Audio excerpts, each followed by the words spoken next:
Good morning class. Last जो class थी उसमें अपन ने पोलर फॉर्म वगैरह जो पढ़ा था, तो आर्ग्यूमेंट अपन ने समझा था कि आर्ग्यूमेंट क्या होता है। आर्ग्यूमेंट वो होता है कि अगर मॉड्यूलस जो होता है, जो भी मॉड्यूलस होता है हमारा किसी भी कॉम्प्लेक्स नंबर का, उसकी एक्स एक्सिस से बनाए हुए एंगल को अपन आर्ग्यूमेंट बोलते हैं।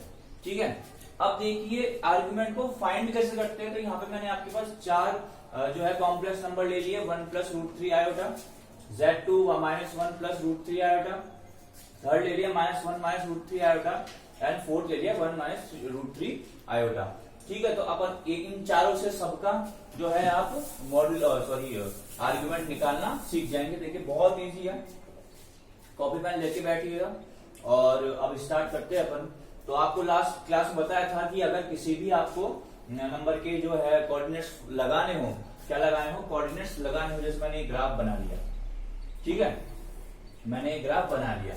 अब यहाँ पे मैंने देखा कि इसका तो 1, √3 आएगा, एक्स पे 1 y पे √3, इसका x पे -1 और y पे √3, x पे -1 y पे भी y पे -√3 और इसका x पे 1 y पे -√3। तो सबसे पहले अपन इसका देखते, देखिए सबका एक जैसा होता है बिल्कुल।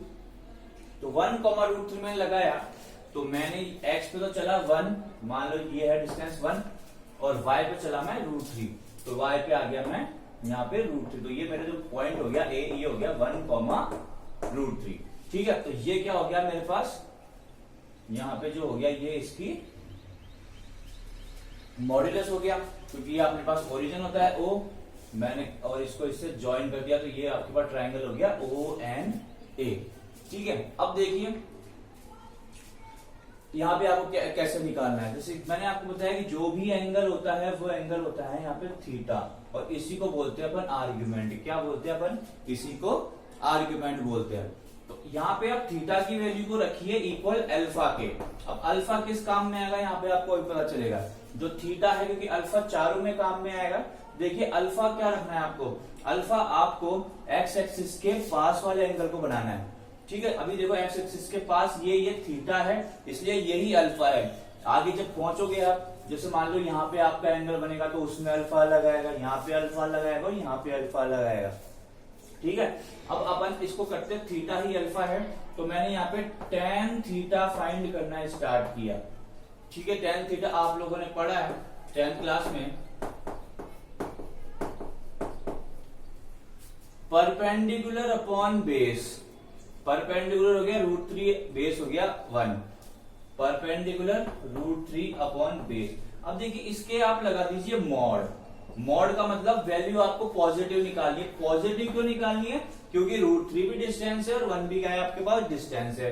तो आपके पास आ गया √3, यानी कि थीटा की वैल्यू आ गई आपके पास। √3 क्या होता है आपके पास, 60 डिग्री। क्या होता है, 60 डिग्री। लेकिन आपको डिग्री में ना लिख के इसको रेडियन में लिखना है। किस में लिखना है, रेडियन में। तो देखिए मैं आपको एक बार और बता देता हूं कि कैसे चेंज करना है आपको।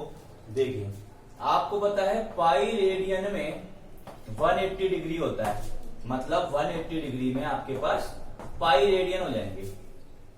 ठीक है, तो 1 डिग्री में कितने हो जाएंगे, पाई अपॉन 180। तो 60 में कितने हो जाएंगे, इसको 60 से मल्टीप्लाई कर दो, पाई अपॉन 3। ठीक है, तो आपको इसको रेडियन में लिखना है कि भाई थीटा की वैल्यू मेरे पास आ गई पाई अपॉन 3। ठीक है, अब ये तो आपका हो गया argument, theta alpha pi upon 3। ये तो केवल इसके लिए हो गया जो फर्स्ट क्वाड्रेंट में बनेगा। अब देखिए आगे क्या करना है आपको।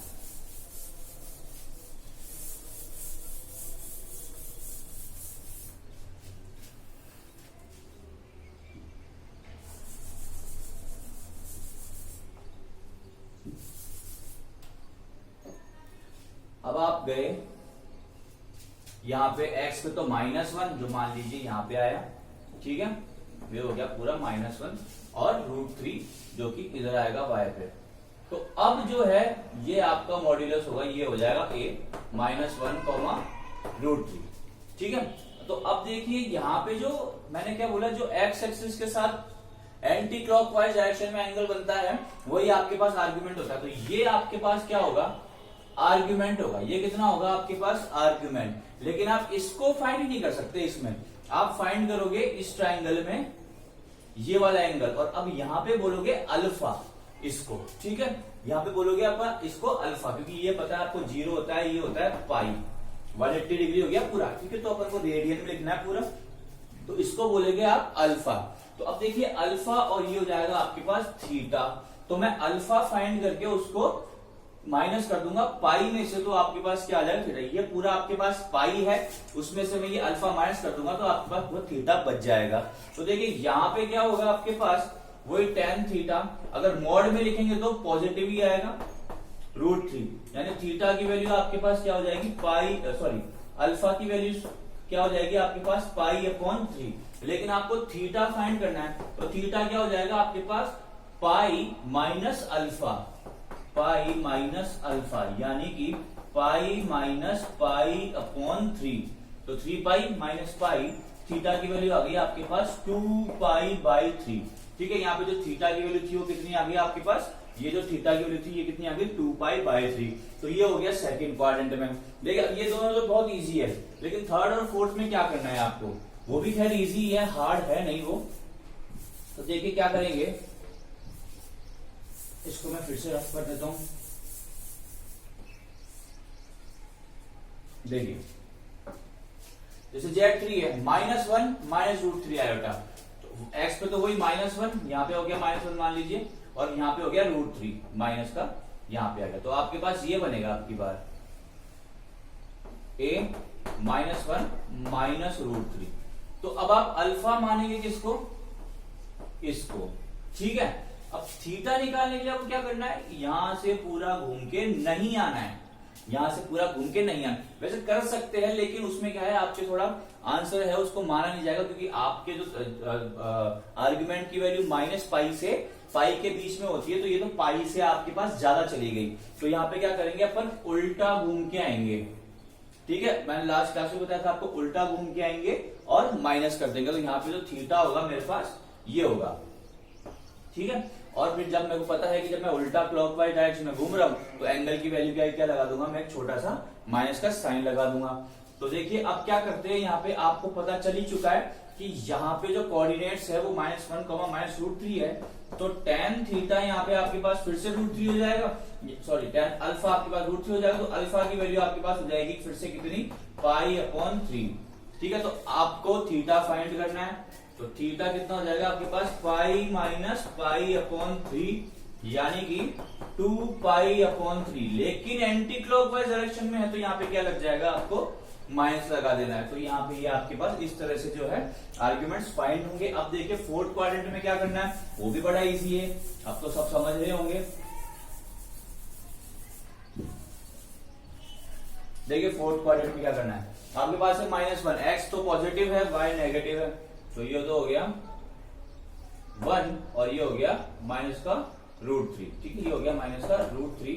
तो आपके पास ये ट्रायंगल बनेगा, ठीक है, ये ट्रायंगल बनेगा। अब की बार आपको इसको अल्फा मानना है, तो यही क्या हो जाएगा आपके पास थीटा हो जाएगा, ठीक है, क्योंकि आपको पता है आप क्लॉकवाइज डायरेक्शन में चलेंगे, तो बस आपको लगाना क्या है, लास्ट में साइन माइनस का लगाना है। तो अल्फा की tan अल्फा की वैल्यू क्या हो जाएगी आपके पास, वही -√3/1 का मॉड हो जाएगा, ठीक है। तो प्लस का √3 आ जाएगा आप लोगों के पास, ये आ जाएगा आपके पास प्लस का √3, यानी आपके पास अल्फा की वैल्यू फिर से क्या हो जाएगी π/3, ठीक है।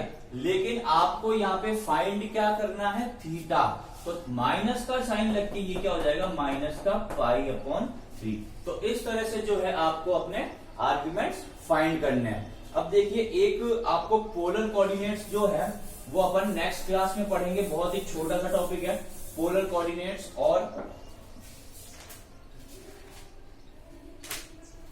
पोलर फॉर्म किसी भी कॉम्प्लेक्स नंबर की। तो आज के लिए इतना ही, थैंक यू क्लास।